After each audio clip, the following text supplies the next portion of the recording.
When did you and Katie's, when you were living with John and Katie, were y'all being intimate with each other? It was only once. And John was there? Bro. I ain't gonna lie, bro. Like, bro.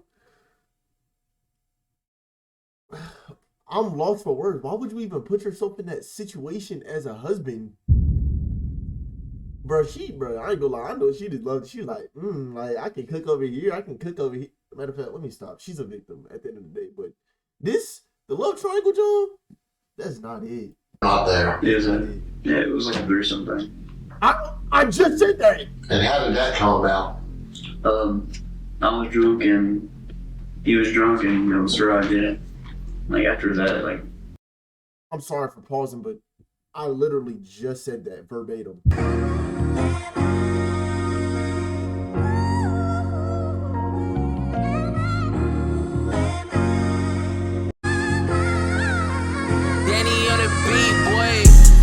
I say, what's good, you two? I say, what's good, you two? I say, what's good, you two? It's your boy, 3 Stacks. Say, what's good, you two? It's your boy, 3 Stacks. What's good, you two? It's time to react.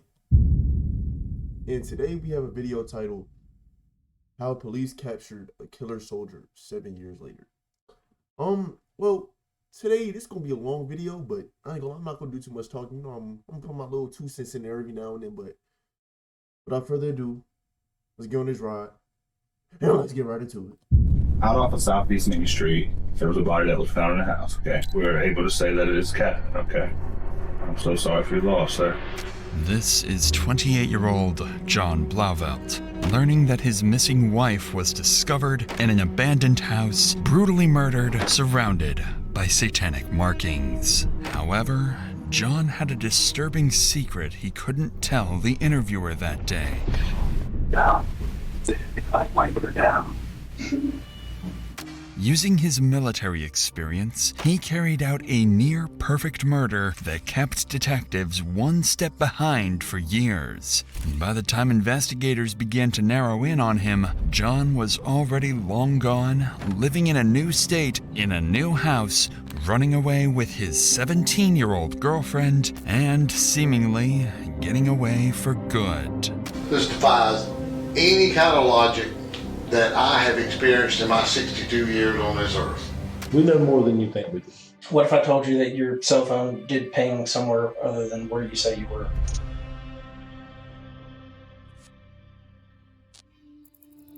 It's 2:15 p.m. on October 24th, 2016. 22-year-old Katie Blauvelt is captured on CCTV inside her workplace. Her shift is soon coming to an end, and she's planning to meet her mother at 3 p.m. that same day. She leaves, calls her mother, and takes a selfie, unaware it's the last photo she ever takes. Not long after, her phone pings a location for the last time, and Katie disappears without a trace. 5 hours passed by. It's now 7 p.m., and Katie never arrived for dinner with her mother. Worried, the mother and other family members try calling her multiple times, but her phone has no signal. At 7:48 p.m., Katie's mother reports her missing. Officers, friends, and family mobilize to look for her, and the search officially begins. But this left detectives with a critical 5-hour gap in the timeline, one they would spend months trying to piece together. 10 hours would go past without any clues about Katie's whereabouts. Then, at 12:33 a.m., the police receive an unexpected call. One of Katie's friends is on the line, claiming he's just found her body, dead, inside an abandoned house deep in a nearby forest. Centerville 911. But how would they even know to look back? Like, how would you... Hold on. Location of your emergency. I'm in that Discover Church across from it, in the woods.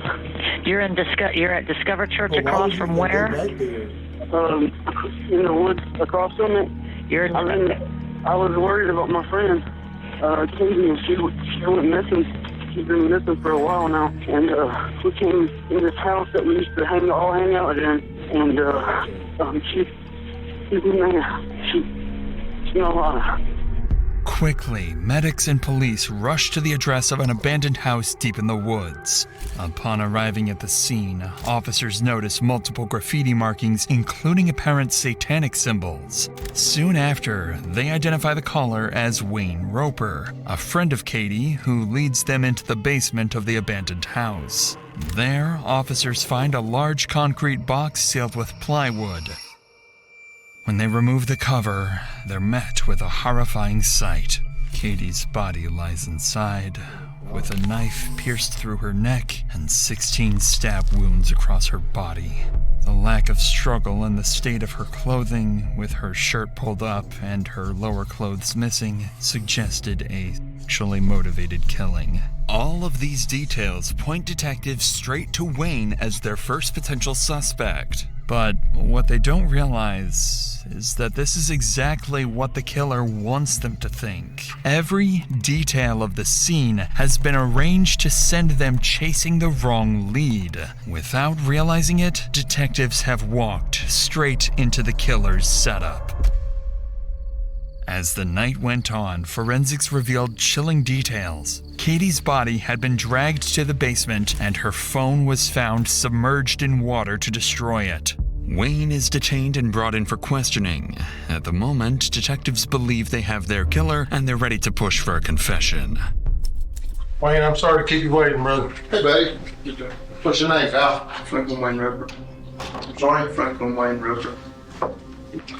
Franklin or Wayne? Think about me. At this point, Wayne believes he's been brought in to be questioned as a witness after the heartbreaking discovery, unaware that detectives are already convinced about his involvement in the murder, and any statement he makes might be used against him. I think you know why you're here, right? Yeah. Okay. Tell me how did you meet Katie? Just from the time you met her, kind of what your relationship was, and leading you up until 11:30 or so last night, okay? I first met her, we were friends at first, and then we dated for like a month or so, and then that's whenever I moved to Liberty with my dad, and we stayed in contact for a little bit, and then once I left my dad's and went to North Carolina, we lost contact. Detectives begin the interview by learning that Wayne and Katie were once together, but quickly, Wayne reveals something that would immediately put suspicion onto his name. Maybe a year later, that Katie got married to John Lavelle, and then one night she came and hung out with us with John. It was the first time I've seen her since. I ain't gonna lie, bro. I know this shouldn't matter in this moment, but like me personally, like I'm not letting my girl hang out with her ex. That's just me. Even if I'm there, like, bro, why you hanging out with your ex for? Like, for what? Like, I'm here. You don't need to talk to your ex. I should be the only. You know what I'm saying? All right. Well, I'm just saying. I moved, and since then, John offered me to move in with them, a roommate, being $200 a month. And, wait, what? Roommate, being John offered me to move in with them, a roommate. So the boyfriend asked the ex to move in with him and his girl as a roommate.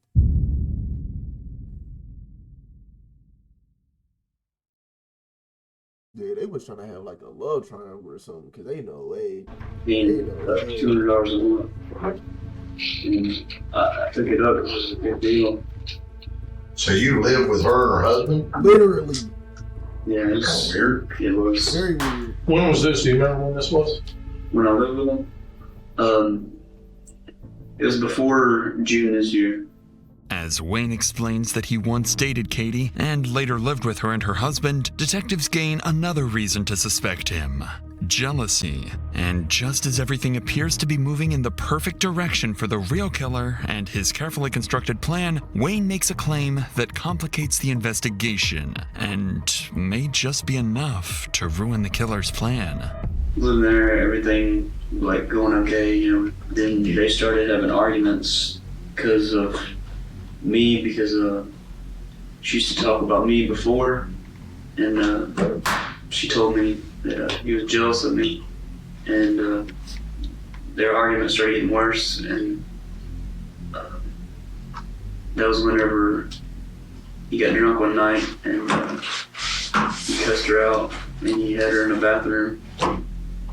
They were just pretty much just screaming at each other, and then from there, she ended up moving back in with her mom, I think. When did you and when you were living with John and Katie, were y'all being intimate with each other? It was only once. And John was there? Bro. I ain't gonna lie, bro. Like, bro. I'm lost for words. Why would you even put yourself in that situation as a husband? Bro, I ain't gonna lie. I know she just loved it. She was like, I can cook over here. I can cook over here. Matter of fact, let me stop. She's a victim at the end of the day. But the love triangle, John, that's not it. Not there. It was like a threesome thing. I just said that. And how did that come about? I was drunk and he was drunk, and so I did it. Like after that, like. I'm sorry for pausing, but I literally just said that verbatim. Like. He changed. If true, Wayne's claims about John's violent behavior could shift suspicion towards him. But despite Wayne's accusations, something still doesn't add up. His story, with its inconsistencies and gaps, keeps raising suspicions. Because prior to this interrogation, detectives learned that on the day of Katie's death, Wayne arrived late to work, and he admits to walking near the abandoned house around the time Katie disappeared. More importantly, while at work, Wayne was aware that Katie might be inside that very house. Yet despite that suspicion, he never alerted authorities. Instead, he waited until the end of the day, went there himself, and only then called the police. All of this places Wayne squarely in the crosshairs of investigators, and unknowingly pushes them further into the real killer's trap. Because in the next few minutes, the interview will take a terrifying turn as detectives unknowingly edge closer to forcing an innocent man into confession to a brutal murder that he never committed. But before we get to that, recently I'd been dealing with the works Zach near land you found for same during scriptures are on the verge of pushing an innocent man into a murder confession. Why did you call the police? I didn't think of it at the time. I didn't. Did you know she was dead? No. Why would you think the best idea is for you to walk into what turns out to be her final resting place where somebody murdered her and dumped her down there like a piece of trash? You know why you didn't look in the bathroom? We glanced in there with the flashlight. Like if you're standing at the door of it, you can see in there. You can't see in the tub. I'm telling you, I was up there in the day. Because she wasn't in the tub.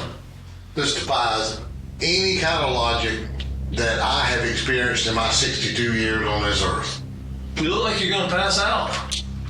This is too much. I bet it is. Get it off of you then. I'm sure it is. All you gotta do is lay it down. You lay the burden down, that's the only way you'll be forgiven. You gotta say, I messed up. Help me. That's what you gotta say. And I'll do it.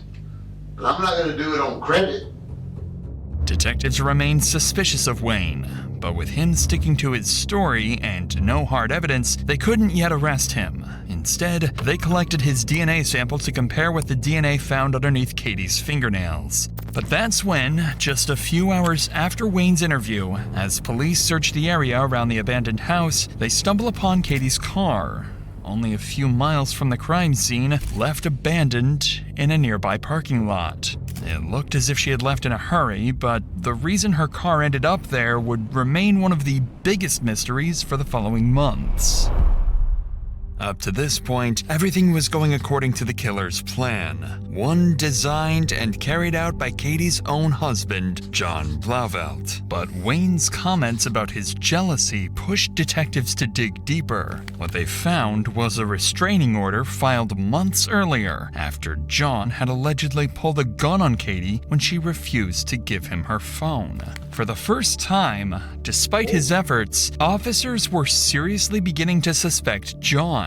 So the next day, on October 26th, detectives approach him at his office on the military base where he works. Their goal is simple: hear his side of the story, verify his alibi for the day Katie died, and see how he reacts under pressure. For most perpetrators, this would be the moment everything starts to fall apart. But John isn't like the rest. He would play it perfectly. Alright, well, they're out off of Southeast Main Street. There was a body that was found in a house, okay, an abandoned house. And at this point, we're able to say that it is Captain, okay? I'm so sorry for your loss, sir. At this time, we are investigating, and we investigate every death the same way. We start with homicide and work our way from there, okay? What the restraining order deal? What's the deal with that? That's because a charge back that I got back in February, domestic violence first degree. Do you know if she had any issues with anybody? Anybody that wouldn't hurt her or anything like that? No, and I know that she's been dating around, and it's whatever, because I've been too. But Notice how John intentionally directs detectives towards the fact that Katie is dating around. Him pointing this out isn't a coincidence. It's a strategy. By controlling the narrative this early, John is quietly planting a story that will protect him later. Did you work this Monday? Mm-hmm. What time did you get off Monday? Like 2:30ish, 2, I don't know. Did you stop anywhere on the way home? Mm-hmm. Let me ask you this, why were you looking for Katie? For Cheyenne. Cheyenne's destroyed right now, and I'm just trying to help her out. Who do you know that would want to do harm to her? Not nobody. Do you know there's a guy that used to live with you, redhead fella? Redhead? Yeah. Wayne? Yeah. Mm-hmm. What's his story? Just regular dude, good guy. Friends with him. Mm-hmm. What do you do for the Army? Well, right now I just sit in this office, small office right now. Because of the civil investigation, all of my recruiting duties have been suspended. Are you familiar with this abandoned house? Yeah. Okay. That's the spot. What's the spot? Hangout spot. Am I being charged with a crime? Because he's recording me, and I'm not comfortable with that. No. And if I am, I'd like to contact a lawyer. Because this is uncomfortable. Okay. You're not being charged, okay, with a crime right now. As the interview ends, John does something counterintuitive. He defends Wayne, the man he's secretly framing. It's a manipulation tactic known as reverse empathy. By showing compassion, he makes himself appear harmless and trustworthy. John's first interrogation had gone almost perfectly, leaving detectives with little they could use against him. Still, they couldn't shake the feeling that something was off. With no evidence to hold him, he was let go, and officers would turn to those closest to John and Katie. Bro, it's just crazy that like, I ain't gonna say how easy it is, but like, yo, people really be getting framed for real. Like, imagine getting framed for a crime that you didn't commit, and the dude who actually did it is in here, dang near like throwing you the lob of a crazy sentence. Bro, like, that's crazy. That's why, bro, I don't even know how you would even like combat that, like, because like, Wayne probably won't even do nothing crazy. Their friends and family, unaware that John had already influenced them. Detectives started with Crystal, Katie's best friend, and at the time, also John's roommate. John knew exactly what to expect here. In his interrogation, he had already planted the idea that Katie was dating around, and Crystal, being one of Katie's close friends, also knew about her dating habits. His hope was that she would unknowingly reinforce this misdirection, steering suspicion towards anyone but him. Alright, October 28th, 2016, 4:47 p.m., Simpsonville Police Department. And like I said, all I ask is that you don't tell John you're up here. And he's not the only suspect. You know, there's other people we're talking to and questioning. So, has he made any statements about, you know, if I go to jail for Katie's murder? He's just, I mean, he said that, you know, it sucks for him because he feels like he's gonna get in trouble for it. But, you know, he's like, I didn't do this, you know? Like, I'm tired of people coming after me. Right. See, me and John actually really do get along. You know what I'm saying? I'm not gonna lie about him at all. I'm gonna tell you the straight up truth. If he's acting weird, I'm gonna tell you, but it wasn't. I was thinking last night about it. I really was. Just maybe a split second thought that it could have been John. But he's, ever since Katie's gone missing, he's made sure that there was more than one person around him.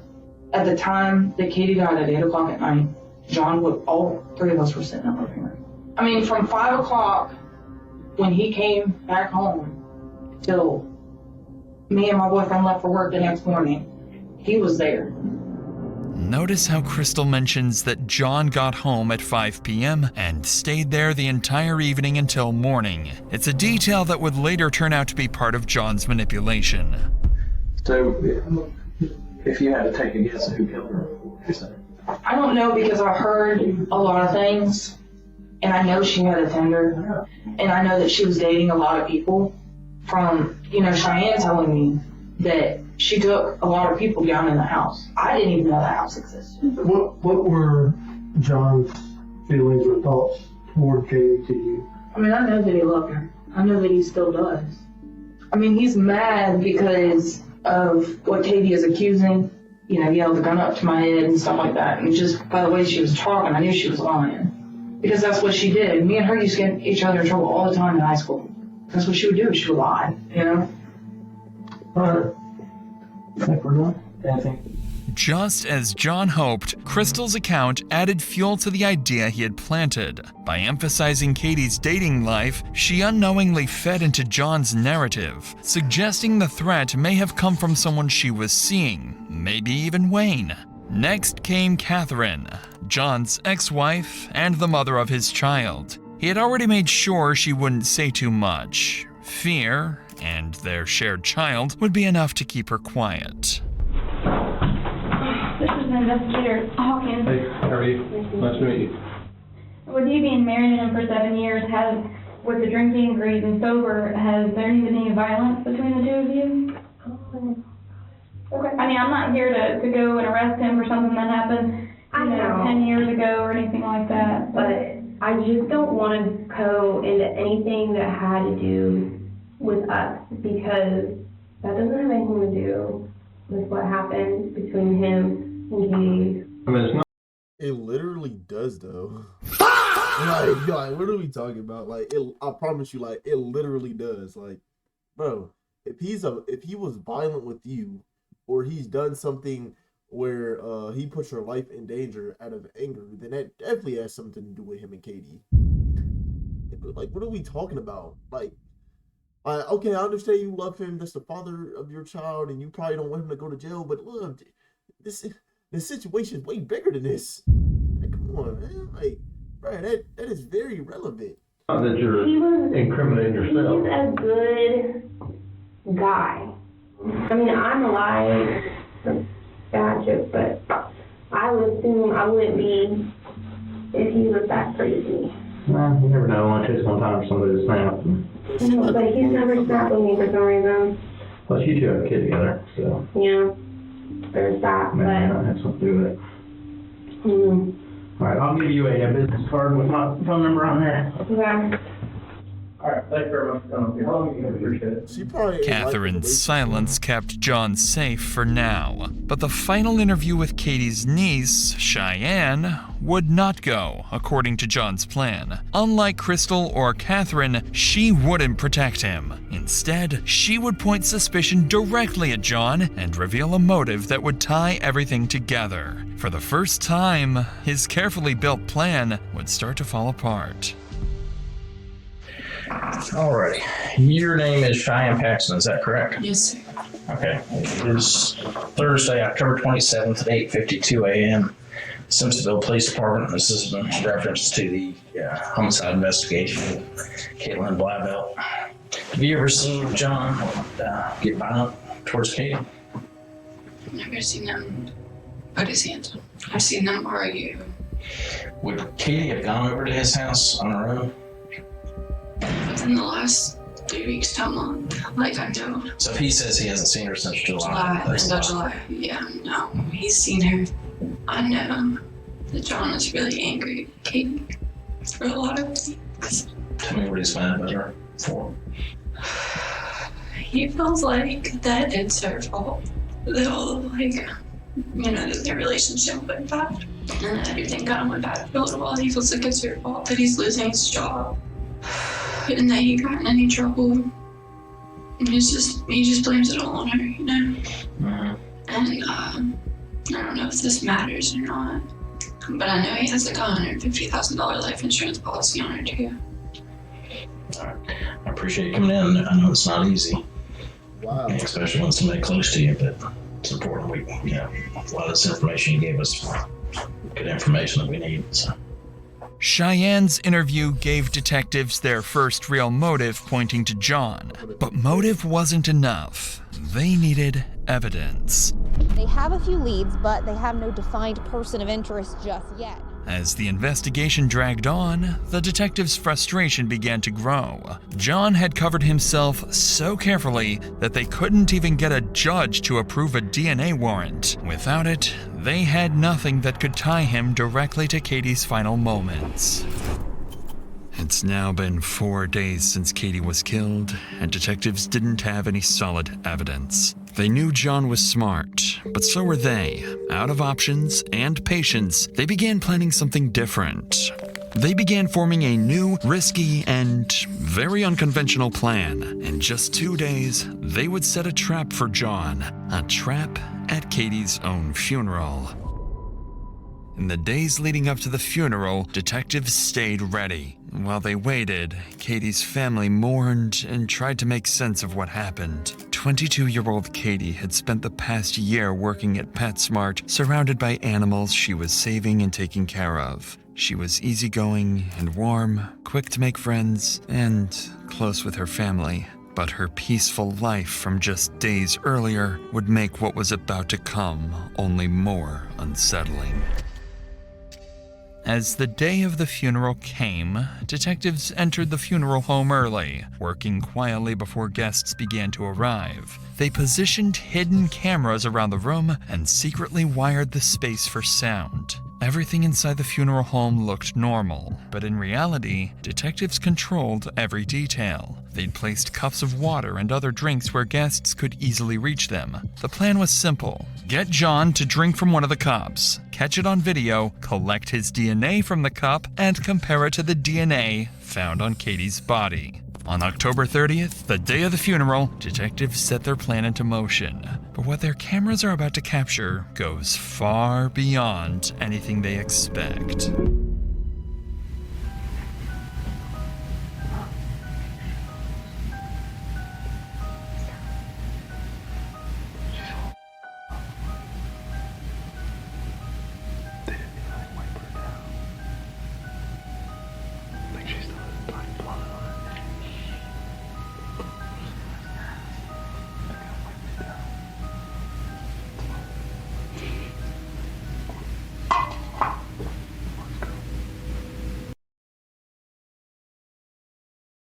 Bro, this is like a movie. Oh, this is a movie. As John leaves the funeral home, detectives know their plan has worked. They quickly return to retrieve the cup he had drank from and the hidden camera they placed earlier. When they review the footage, 3 critical things stand out, all of which will become pivotal to the entire investigation. The first is exactly what they were hoping for. John drinks from one of the cups and leaves it behind, giving detectives the evidence they need to collect his DNA without a warrant and compare it to the samples found on Katie. The second detail is something they never expected. The footage captures John walking up to the casket, taking pictures of Katie's body while making unsettling comments. And the third, perhaps most unsettling of all, is that John isn't alone. Standing beside him is an unidentified young woman who quietly tells him to stop taking pictures, then giggles moments later. Her behavior immediately drew attention, and detectives decided to collect her cup as well for DNA testing. And when they began digging into her identity, they discovered the woman was 17-year-old Hannah Thompson, a friend, and more recently, John's new roommate. They also learned, what is up with him and getting all these roommates? Bro, he had a roommate with Katie and her ex. He had a roommate with Katie's best friend, and now he got a... Why is he a roommate with a 17-year-old? Bro, obviously I know that in this video, like, that was his girlfriend. But at the same time, like, how is that okay? Like, where are your parents? Yeah. that she had once been close friends with Katie. Given her connection to John and Katie and her strange behavior at the funeral, detectives know Hannah isn't just another witness. She might be the key to solving the entire case. And they were dead on. At this point, detectives have interviewed Wayne, John, and people from both John and Katie's circle. They also collected crucial evidence and leads, and now believe that Hannah, the 17-year-old who lived with John, could be the key to uncovering the truth about Katie's murder. The next day, on October 31st, a week after Katie's death, detectives approach Hannah and bring her in for interrogation. If anyone knows what really happened, it's her. When was the last time you saw Katie? Like a few months ago. What was your feelings towards her? I mean, I've always seen her as like a friend because like I lived with her for a little bit. Right. So is it fair to say you were on good terms with her when she was killed? Mm-hmm. Okay. Did you end up going to her visitation Saturday? No, I didn't. Okay. So you didn't get to say goodbye to her? Got her. I know John, I think, went there Sunday, right? Mm-hmm. Okay. You didn't get to go with him? I went with him, yeah. I didn't go Saturday though, because Oh, never mind. Well, I'll take it back. Okay. Her family doesn't really like me because of her niece Cheyenne. Yeah. Yeah, we were like kind of like off and on friends, and I think she might have said something about me that her family didn't really like me. Did you go in the room and pay your respects, or Mm-hmm. how did that go? It was hard. It was really hard. How long did you stay in the room with her casket? Like 10 to 15 minutes. What did y'all talk about while you were in there? We didn't talk at all. Nothing? Mm-hmm. We just each had our like moments, I guess. John never take his cell phone out and take a picture of her? No, he didn't. You sure? Mm-hmm. Or you can tell me. Some people do that. Yeah, no, he never took a picture. Got her. Watch Hannah's behavior closely. As the questions get more direct, her eyes start darting between the detectives. She fidgets with her hands, picks at her nails. Her whole demeanor shifts. It's clear she's getting nervous, and the detectives can see it too. So while you were in that room, you two never talked at all? Mm-mm. I kind of rubbed his back a little bit. You know, I told him that it was okay, but other than that, we didn't really talk. Was he crying? Mm-hmm. Were you crying? It was just hard, like seeing somebody like that. I bet. Okay. Monday night at some point before you went out, you guys carried out a bag of trash to your car, or to his car, right? I don't remember. Okay. So you don't recall carrying out a trash bag or him cleaning anything up? Mm-mm. Having to put stuff in the trash? Yes, sir. Okay. On Monday, the day Katie was killed, one of their roommates reported seeing John and Hannah carrying out several bags of trash. At the time, detectives didn't think much of it. It felt like a small, irrelevant detail with nothing to back it up. But now, with all this new information coming together, that statement suddenly stood out. It was another piece of the puzzle, something they could finally use to put more pressure on Hannah. Just so you understand, we've been working this case steady since she disappeared. Right. So there's a lot of these things that we know the answers to. Mm-hmm. I can tell you already, you're lying to me. Okay? You do not want to get wrapped up in catching the murder charge. I gotta tell you a little something. At the funeral home, we were there. Okay? There was a camera in the room. There was a recorder in the room. We heard everything you guys said. So do you want to go back and rehash that? I don't. It was not easy to see her like that. Is that why there was some giggling and stuff? There's not any giggling. We've been doing this longer than you've been alive. Mm-hmm. You're not slicker than us. You know, you're not going to outsmart us. We've talked to people. This is a murder. You understand that? Yes, sir. What do you think about somebody that would stab a girl in the neck to the point where the knife went all the way through to the other side, and then stick her body like a piece of trash in the basement of an abandoned house to sit there for a day and a half before somebody finds her? Look at her, man. She's right I here. don't want to look at her. That's your friend. I don't want to do this anymore. Don't want to do what? Don't want to help us find out who killed her? All you gotta do is tell her. See, I knew she would start crying as soon as that heat started getting on her. Cause man, she knows she lying and she knows she caught. So now she gotta, and she gotta cry. You feel me?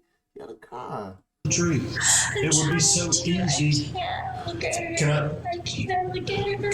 tell you something? To tell the truth, you don't have to try. It just flows. It just comes out. We're also aware of what people have told us about you and Katie. And they're telling us that you didn't like her one bit. Well, after me and John started getting together, Katie started not liking me. If you know something and you're trying to cover up for it, you're gonna go down with the rest of them. You're gonna go down with the person who did this to her. I don't know anything about her murder. You do. I don't. You do. I really don't. We really do. You do. We know more than you think we do. I don't want to talk anymore right now. Good luck to you. Even after being confronted with the footage and being caught in multiple lies, Hannah refused to give up on any additional details she may withhold. But while none of this gave detectives the definitive proof they needed, John didn't know that. And that uncertainty was exactly what they were counting on. So detectives decide to bring him in again. This time more prepared and ready to push harder than before. They planned to corner him with everything they had. But they'd have to be careful. If they pushed too far without enough to arrest him, it could tip him off, causing him to disappear. We hadn't really had a chance to sit down. I know I talked to you that day when we notified you about her death. Yeah. And things are kind of emotional and everything. So, right. So the viewing was Saturday, right? Right. 2 to 4 on Saturday. And when did you get? I went Sunday, 2:30 on Sunday. Okay. So they just had a private thing for you. Mm-hmm. Did you go by yourself? Or? Yeah. Well, I took Hannah with me. Did you? Okay. Yeah. How was that hard? Yeah, because I mean, first of all, there's nobody there but me and her, so we're just kind of standing there staring at Katie's nasty, dirty, disgusting body. I've seen people dead. I've fucking dealt with this shit before, and now there's nobody else there. You know what I mean? That night, somebody says you and Hannah were putting some trash from a bag, like a trash bag in the back of the Prius. Mm-hmm. Do you remember doing that? Oh yeah. Marley had the most explosive shit on the floor and stunk up the whole house. I threw out 4 towels. This moment reveals Hannah's a lie. She claimed she couldn't remember taking any trash out, yet John's statement confirms otherwise. It's a small clue, but one that'll soon become part of a much bigger picture. So you guys got home around 3 roughly? Yeah. Brandon and Crystal were there. What happened after that, after you're done running? We went and met my friend Scott to get some money that he owes me. What's he owe you? He owed me $500 for when he crashed my car. Where'd y'all meet with Scott at the Zaxby's on Fairview. But he was in the Army with you? Yeah. Yeah, we deployed together? We deployed together. Did you go anywhere before that? No. This is where John makes his first mistake, mentioning a name detectives have never heard before. Charles Scott, his friend from the military, someone who'd later prove to know far more about the night Katie died than anyone realized.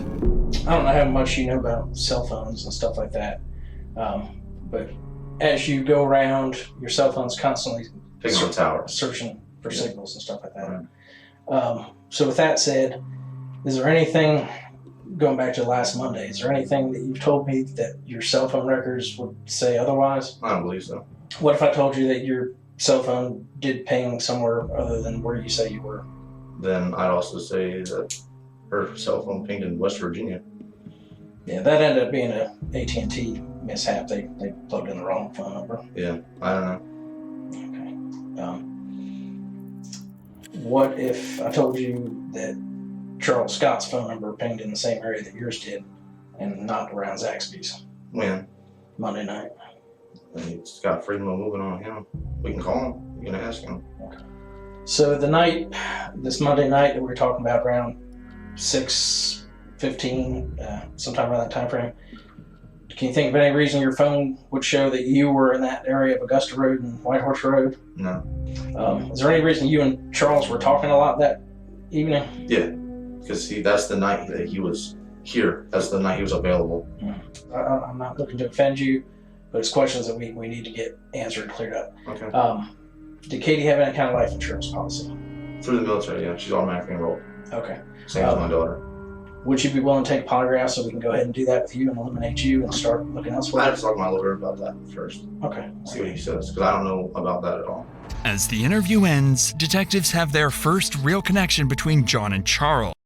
Another person, he for sure, bro. He passing that blame to Charles Scott now. He's black. Oh man. Both of their phones show activity near the area where Katie's body was found. It isn't enough to make an arrest, but it's enough to keep digging. And with a new name now tied to the night of the murder, John can sense it. Detectives are closing in. At this point, the main circle of suspects included Wayne, John, Hannah, and now more recently, Charles Scott, John's friend from the Army. But as detectives slowly pressed forward, John was growing uneasy. For the first time, he was starting to realize his master plan might not hold. That's when, on November 4th, 11 days after Katie was killed, detectives received a call that would send the case in a whole new direction. Crystal, who was John's roommate and had been interviewed earlier, came forward with information that changed everything. Hi, Crystal. Hello. How are you? Oh, good. Oh, what's been going on since, I don't know, you got a phone call on Wednesday? At 3:30, he called and he said, are y'all at home? And we said no. And he said, okay, all right, bye. And then just hung up.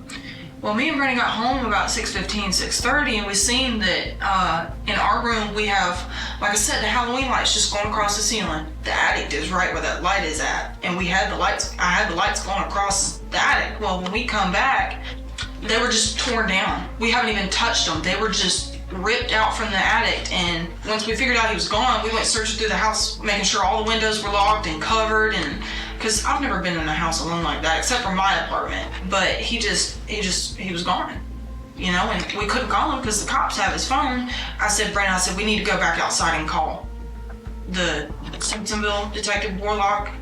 And I told him what was happening, and he was like, I was like, if you want to come and search the house right now, I'll give you full permission. And he said, well, I can't do that without a warrant.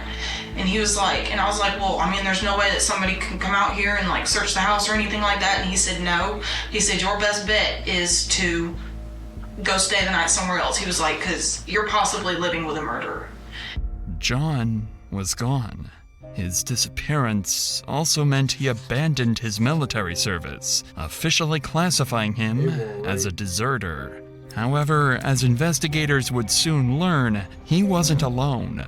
He had fled with none other than the 17-year-old.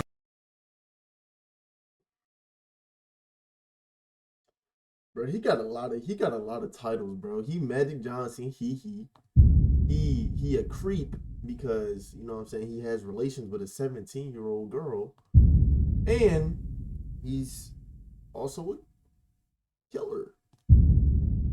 Bro, he just racking them up, bro. Like Girl, Hannah Thompson.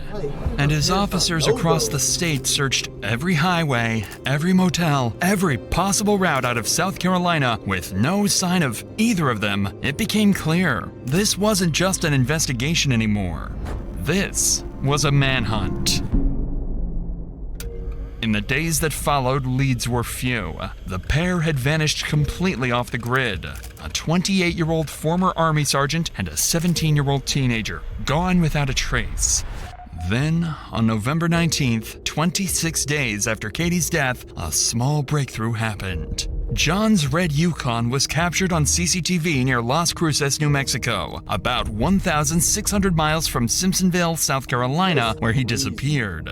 And just 2 days later, on November 21st, that same Yukon was found abandoned in the mountains of Umatilla County in Oregon, over 1,400 miles away from Las Cruces. Inside the vehicle, investigators found John's laptop, clothes, and camping gear scattered around, suggesting that after the crash, John and Hannah grabbed what they could and ran into the woods. The discovery confirmed what detectives had already feared. John and Hannah were constantly on the move, crossing state lines and staying just far enough ahead of law enforcement to vanish again. Later that same day, authorities issued arrest warrants for both John and Hannah, officially turning the case into a nationwide manhunt. By this point, John and Hannah had already been on the run for over 2 weeks before any warrants were ever issued, putting them far ahead of law enforcement and nearly impossible to track. But once the warrants went active, detectives finally gained full access to their phones, chat logs, and internet history. And that's when their worst suspicions were confirmed. I just woke up and I already feel sad again. I feel like you're still talking to Katie. I promise you I'm not talking to Katie. I will leave you if you talk to her. I swear. I know. I'm not and I won't. She's gone. I'm done with her. I promise. I'm going through with that thing though soon. I'm gonna be staying with you. Good. The messages between the two suggest that John had been planning the murder for months prior to it actually happening. And upon searching his internet history, they found searches like how to make a two-way radio or how to sharpen a knife, leaving little to no doubt about his involvement. But with John and Hannah still missing, detectives had little choice but to wait, hoping for the next break that could pull them back on the trail. And that's when, on November 25th, 21 days after John and Hannah's disappearance and over a month after Katie's death, detectives got a call from a South Carolina prison. But the caller wasn't just anyone. The call came from the cellmate of Charles Scott, John's Army friend who was already in custody for an unrelated charge. Charles's phone had pinged near the abandoned house on the day Katie died, and his cellmate was about to provide a lead that could give detectives the breakthrough they desperately needed, with details only the killer could have known. Just as we're talking today, is that the Charles Scott you're talking about? Yeah, that's the one I'm talking about. He told me that he killed a girl. Helped kill that girl with one of his buddies. Named John, something like that. You know, they had put her in a drug house or an abandoned house, in a basement, in a box. That takes 2 people to open. He was the one that coerced her to the spot where John come up behind her and got her, grabbed her. And they met at a different location. When John got her, they put the knife to her. John stabbed her. I don't know how many times John stabbed her. He didn't say. He said he knows he stabbed her twice and John made him stab her twice. He actually said it scared him when he stabbed her at first, but then after he stabbed her, it made him feel a little better. William's statements are shocking. Oh my God, this is why y'all shouldn't meet up with anybody. Don't never go to an abandoned place with somebody you just met. Granted, I don't want to blame her because you know what I'm saying. I don't know if she was single. I don't know if they're divorced or anything, but this could have been avoided. But at the same time, it's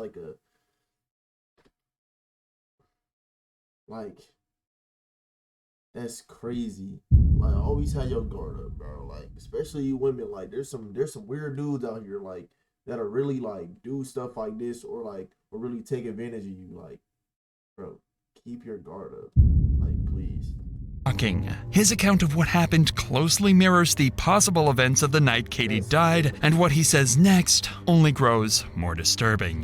He said, well, this is the second time, but the first time he told me about, how he coerced her to come to the spot, and now they was going to talk about something about John, trying to help John come off of marijuana, and John's on drugs real bad. After John grabbed her, they put her in John's Tahoe, red Tahoe, and took her to the scene.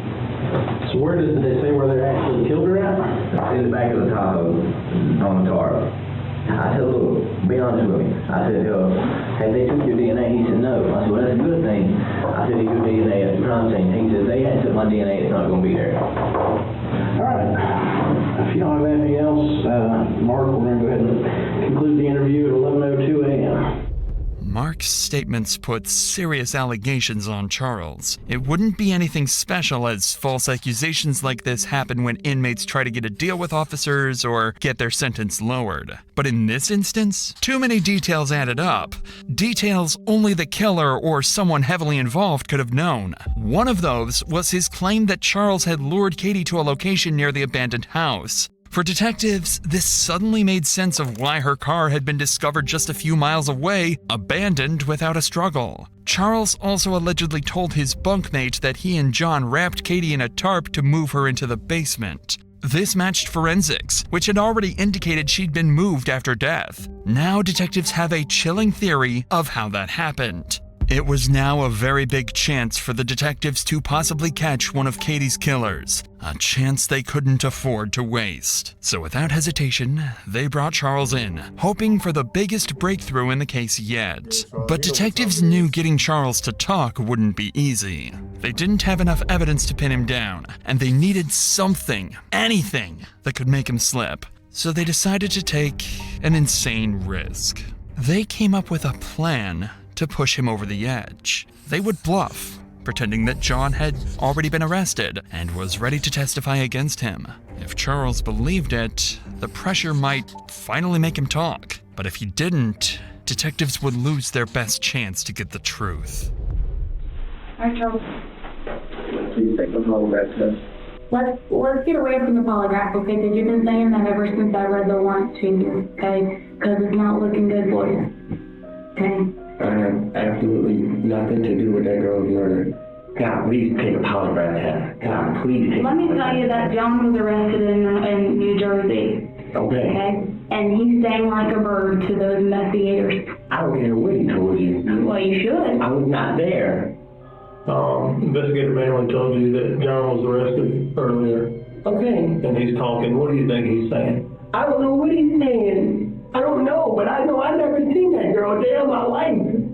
You were both there, Charles. No, we was not. As soon as the questioning starts, Charles demands a polygraph, and detectives know exactly what that means. Polygraphs aren't reliable, can be manipulated, and their results can't be used in court. It's an easy way out. Simple yes or no questions instead of real confrontation. And before long, his avoidance turns into an act of ignorance. I never seen that girl. But you knew that they were married, and you knew that John had problems. No, I did not know. Oh, no. You told me at the Fountain Police Department that John has talked about how she was fucking his career up. That was a lie. Everybody singing like a bird. I never had no weapon. You will not find no fingerprints or no weapon that I touched. Number one. Why is that?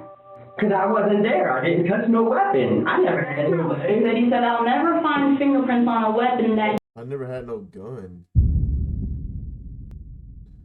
Who said anything about a gun?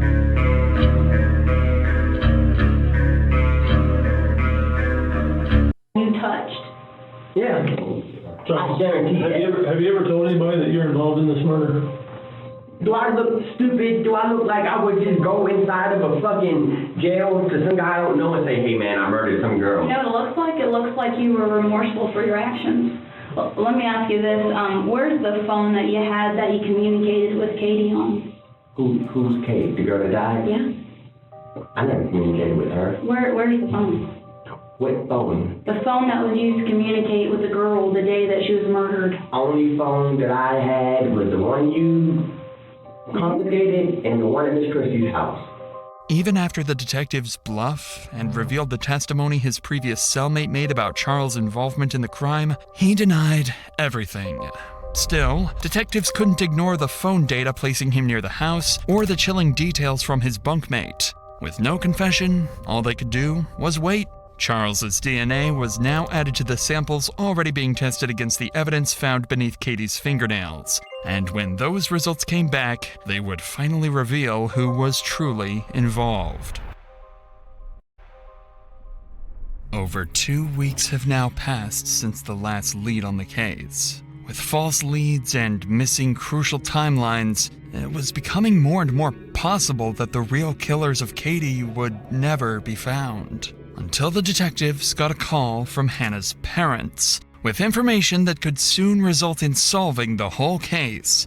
Hannah had resurfaced, stating she had been abandoned by John and would soon come back to her hometown, so law enforcement would be there, waiting for her. It was That's exactly what you get. Freaking dummy. now the day when Hannah was supposed to come back to her home. Law enforcement secured all entries to the city, as well as all possible places she could go to. And finally, at 9 a.m., she would be spotted near her family home. From there, she would be instantly detained and taken to the police department for interrogation. For the detectives, it was now or never. That was their biggest chance of finding out what had really happened and who is truly responsible for Katie's death. What was the game plan when you guys left? I don't think we really had one. I guess both of us just kind of panicked, and he decided that he wanted to leave, the state. And we, drove up into the mountains, and he just got the car, stuck in trees, in the mountains. So I was what are we gonna do? He said that we would hike. I kind of, stopped, and I was crying, and I was I can't do this anymore. I was I need to go home. He started yelling at me and calling me names and saying that if I left, he was gonna kill me. Then, one morning, he had gotten up and left, and I was just I'm not just gonna sit here. I got up and I went to down the street to a hotel. Started crying, and then I sent a message to my mom and dad. Hannah continued describing their time on the run, doing her best to avoid talking about the day of the murder. It went on for nearly 2 hours, and by then, the pressure had clearly worn her down. That's when the detective would start asking her the difficult questions, causing Hannah to break, revealing everything she knows. Let's go back to that Monday, okay? Because we now have conversations between you and him on Wednesday about he's going to meet up with her, he's going to drink some beers with her at this abandoned house. He says he tries to meet up with her, it doesn't work. But then lo and behold, she's found at that abandoned house that he was supposed to go meet up with her at. Meanwhile, he randomly asks you to drop her off on Woodruff Road, or drop him off on Woodruff Road, and doesn't tell you why or anything. Okay? So can you please tell me what the game plan was? What did he tell you he was going to go and do? He told me that he was just gonna go talk to her at work. You drove him over there. He kept telling me, every day that, it was my fault, and that he did it for me, and, what did he say he did for you? He said that, when we were in Oregon at the casino, he, yelled it really loud. He said that he killed her for me. Hannah, was there a plan before this to get rid of Katie? No. Not from you, but did John ever talk to you about getting rid of Katie? Honestly. No. What did he tell you about killing Katie? He just said that, it was really, bloody. He told me that the knife broke. He just said that the handle broke. The knife. The last thing she said was ow. And she said that before that if he let her go, that she wouldn't call the police. Where were they, Hannah? In the abandoned house.